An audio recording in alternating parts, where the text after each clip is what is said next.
அன்பார்ந்த தோழர்களே, பெரியோர்களே, தாய்மார்களே, நண்பர்களே, சிஐடியினுடைய 16வது அகில இந்திய மாநாட்டில் பங்கேற்றிருக்க பிரதிநிதி என்ற முறையில் முதலில் ஒரு போராட்ட வெற்றி செய்தி. கடந்த 15வது மாநாடு 2022 கன்னியாகுமரியில் நடந்த 15வது சிஐடியுடைய மாநில மாநாட்டில் சிஐடியுடைய அகில இந்திய தலைவர் தோழர் டாக்டர் கே ஹேமலதா அவர்களும் அகில இந்திய துணைத் தலைவர் தோழர் AK பத்மநாபன் அவர்களும் பங்கேற்ற DRU ICF United workers union CITU பங்கேற்ற பிரதிநிதிகளும் கலந்து கொண்ட ஒரு கூட்டத்தில் முடிவெடுக்கப்பட்ட வந்தே பாரத் தனியார் மயத்தை எதிர்த்த ஒரு நீண்ட ஒரு ஆண்டு காலம் தொடர்ந்து நீடித்த ஒரு போராட்டம் ICFின் அனைத்து தொழிற்சங்க போராட்டமாக வளர்ச்சி பெற்றது. அந்த போராட்டம் அந்த தனியார் மயத்தை ஒன்றிய பாஜக அரசாங்கத்தின் கொள்கையை எதிர்த்து சற்று பின்னுக்கு தள்ளி மிகப்பெரிய ஒரு வெற்றியை, கொள்கை ரீதியான வெற்றியை தொழிலாளி வர்க்கம் பெற்றது.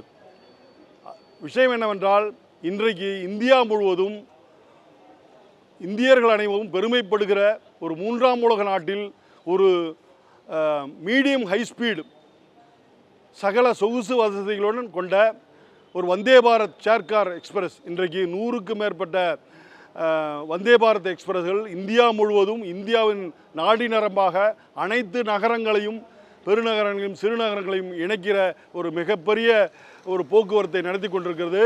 அனைத்து மக்களாலும் அது வரவேற்க தகுந்த ஒரு பயணமாக இருக்கிறது.